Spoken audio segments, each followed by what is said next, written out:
అజయ్ కుమార్, 2 రోజుల క్రితం మీ తిరుపతి తిరుమల దేవస్థానం chairman BR Naidu గారు కొన్ని వ్యాఖ్యలు చేశారు. ఏమిటంటే 2019 నుంచి 2024 వరకు నకిలీ నెయ్యితో 20 కోట్ల లడ్లు తయారు చేశారు. ఆ 20 కోట్ల లడ్లు భక్తులు తిన్నారు. దాదాపుగా 250 కోట్ల నకిలీ నెయ్యి స్కామ్ జరిగింది అనేసి ఆయన చెప్పడం జరిగింది.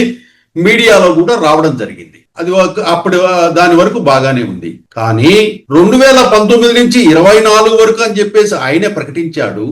ఆ బిఆర్ నాయుడు గారు చెప్పిన దాని ప్రకారం 2020లో అప్పటి ఈఓగా ఉన్న అనిల్ కుమార్ సింఘాల్ గారు ఇప్పుడు కూడా ఆయన రీసెంట్ గా మళ్ళీ ఈఓగా రావడం జరిగింది. అంటే ఆ నకిలీ నెయ్యి స్కామ్ లో ఇప్పటి ఈఓ అనిల్ కుమార్ సింఘాల్ గారు కూడా ఉన్నట్లే మనం భావించాలి కదా.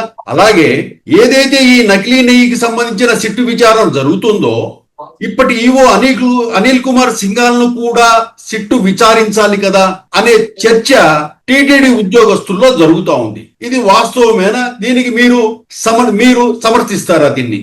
సార్, ముందుగా మార్క్ టీవీ వీక్షిస్తున్నటువంటి ప్రేక్షకులకి మీకు అందరికి నమస్కారాలు తెలియజేసుకుంటూ, ఇది ఎలా ఉందంటే ఒక డ్రామా కంపెనీ హెడ్ ఒక డ్రామాని క్రియేట్ చేస్తూ అందులో డ్రామా ఎవరెవరికి ఏ వేషం వేయాలి అని వేషధారణ పనులు అప్పగిచ్చినట్టుగా ఉంది సార్. ప్రతిదీ ఒక డ్రామాని క్రియేట్ చేయడం, ఆ డ్రామా డైరెక్టరు క్యారెక్టర్లని ఎవరెవరైతే సరిపోతారో ఆ క్యారెక్టర్ ఆర్టిస్టులని నియమించడం, ఆ క్యారెక్టర్ ఆర్టిస్టుల ద్వారా ఆ డ్రామాని రక్తి గట్టించే విధంగా నటించడం, ఆ నటనని నిజమని చెప్పి ప్రజల్ని నమ్మించేటువంటి ప్రయత్నం చేయడం, ఇది రెగ్యులర్ గా ఈ రోజు కూటమి ప్రభుత్వం చేస్తున్నటువంటి అతి పెద్ద డ్రామా.